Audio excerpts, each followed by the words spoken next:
Bonjour, Madame Plouffe. Bonjour, Monsieur Carrette.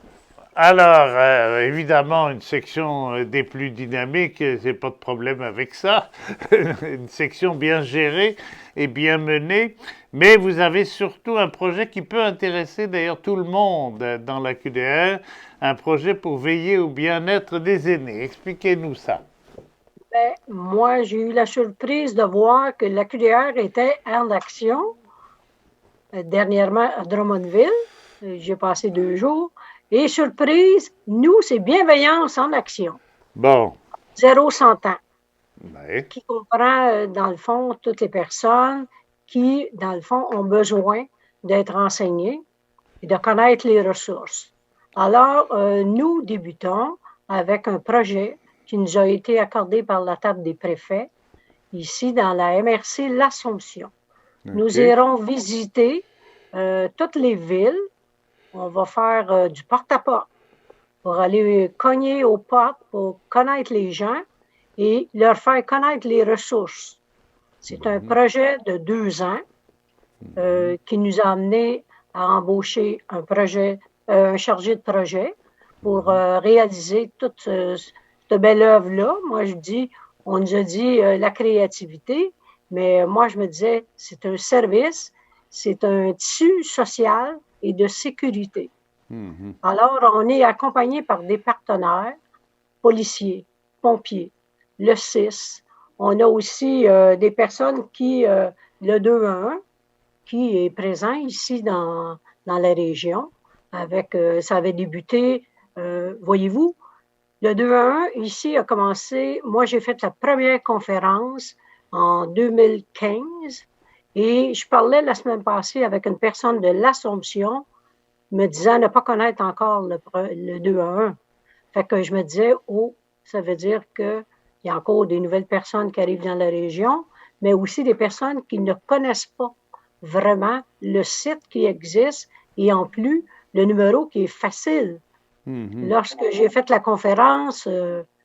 Michel Aguette, que les personnes connaissent, il a dit, ben oui, en vieillissant 2 à 1, c'est pas difficile à retenir. Fait que ça l'a pris son envolée et depuis, on travaille de concert avec un carrefour informationnel. On est situé dans un centre communautaire à Repentigny, Mhm. puis un agrandissement futur, le centre communautaire le plus gros au Canada. Ah, Fait hein. qu'on va, oui, on va avoir des partenaires, on va avoir un bistrot qui va être géré par l'autisme, déficience intellectuelle, les handicapés, et il va y avoir des projets aussi, ça peut être SAFIMA, qui est un organisme sur l'immigration. On va avoir d'autres partenaires.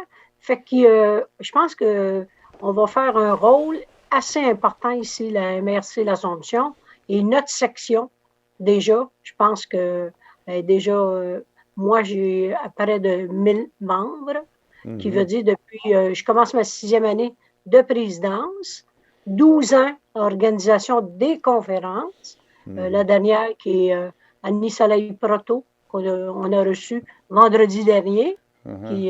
qui a été très apprécié par les personnes ici. Mhm. Fait que moi, je pense qu'on a un rôle à jouer important auprès de tous nos aînés. Fait que on voulait vous partager ce beau projet-là qui s'appelle Bienveillance en action 0-100 ans. Je vais vous passer la parole à M. Daniel Laliberté. Bonjour, Monsieur La Liberté. Bonjour, Monsieur Carrette. Alors, vous êtes le chargé de projet vous avez été sélectionné, je suppose. Vous étiez déjà présent dans l'environnement de la QDR auparavant ou pas? Disons que c'était nouveau pour moi. Oui, Pourquoi maintenant je fais partie de la QDR, c'est que j'ai de l'expérience beaucoup comme chargé de projet. oui, Je suis un pré-retraité. oui. Maintenant, là, je suis à 100% dans l'équipe AQDR depuis le début juin. Dans la MRC, l'Assomption, il y a 5 municipalités. Oui. Une grosse municipalité comme Repentigny, une autre moyenne comme l'Assomption, puis 3 petites, Oh, si on veut dire autour de 5000 à 2000 de population. OK. On veut visiter tout le monde. Mhm. Puis c'est certain que moi je suis convaincu que ça va être une réussite, ok, dans un premier temps, en partant. Parce que Madame Plouffe nous a parlé tantôt, les organismes communautaires sont très motivés. OK. Et c'est même eux qui, avec Madame Plouffe, ont préparé le projet. Puis la table des préfets a dit bravo, on y va. OK. Fait que c'est très attendu.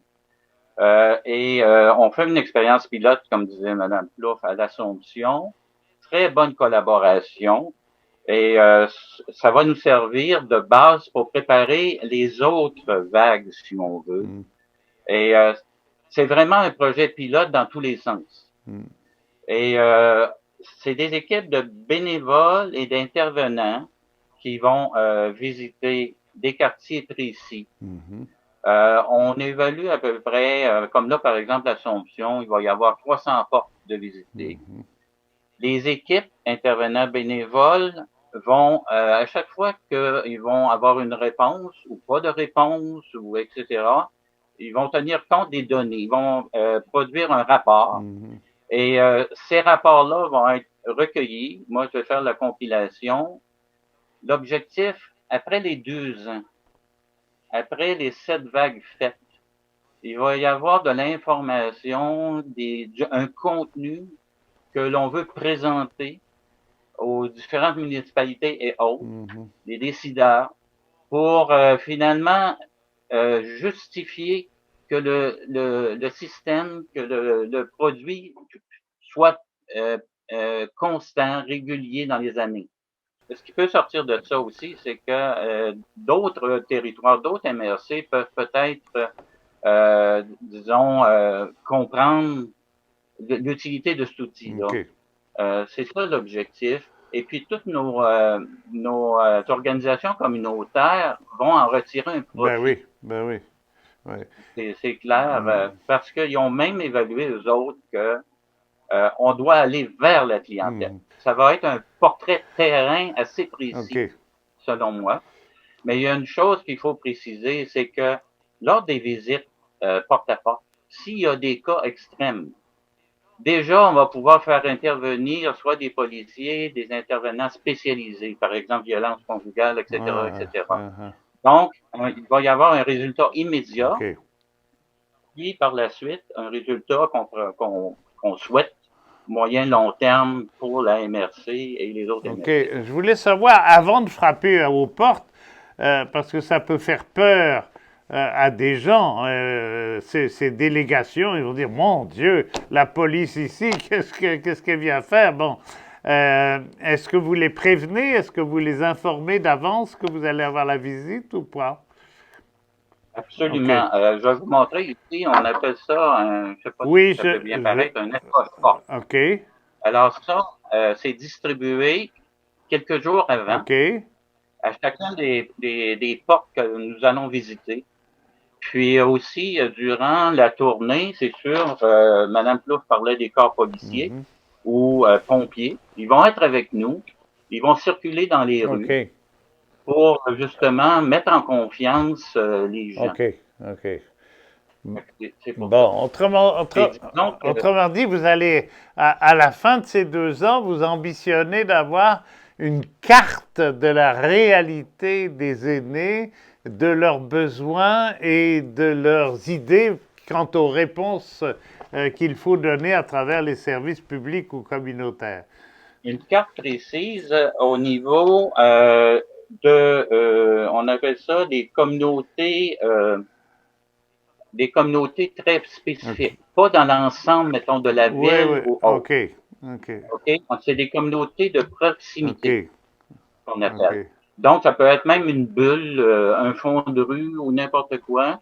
Les gens, parce qu'on va avoir passé, on espère qu'on va créer un mouvement qu'une fois qu'on a passé, dans l'immédiat ou dans très court terme, les gens vont commencer à se parler. Ils vont commencer à surveiller un peu, à s'entraider. Mhm. Fait que déjà, il va y avoir des résultats concrets. OK. OK, je comprends. Ensuite, on va s'organiser, peut-être, on va approcher les municipalités, tout ça, pour qu'ils prennent la relève au niveau du leadership. OK. OK. Il y a un point qu'il ne faut pas oublier, c'est si on cogne à une porte, il y a une absence. On va laisser dans la porte une petite enveloppe, il va y avoir une petite note qui va préciser, par exemple, désolé, vous étiez absent. Pour plus d'informations, contactez-nous. Puis le téléphone de la QDA va être là, etc. OK. Fait qu'on espère avoir faire la boucle au complet de la relation, de la visite de courtoisie. OK. J'aimerais sur une dernière question, et puis peut-être on demandera à Mme Plouffe de préciser si nécessaire. Comment vous avez fait pour réussir à convaincre les services de police, les services sociaux, enfin l'ensemble des acteurs responsables du milieu? Il y a dû y avoir des difficultés. C'est toujours difficile de coordonner, de canaliser un effort commun. C'est ça le véritable défi, j'allais dire, pour commencer un tel projet. La raison, c'est que ils sont présents sur le comité compas. Ils ont des représentants déjà OK, au niveau du processus de réflexion de ce projet-là. OK, Alors, ça descend en bas tranquillement, mais il faut bien comprendre que dans chacune des municipalités ou des communautés de proximité qu'on vise, il va y avoir quelque chose sur mesure. On peut pas avoir une intervention at large, OK, si on je veut. comprends. On va s'organiser pour que ce soit vraiment adapté à la communauté de proximité. OK. Fait que pour répondre à votre question, c'est ça. Ils sont déjà impliqués Ah, naturellement. OK, Fait que OK. c'est pas trop OK, compliqué. OK. Bon, ben merci beaucoup, Monsieur Laliberté. Bon courage Plaisir. et à très bientôt.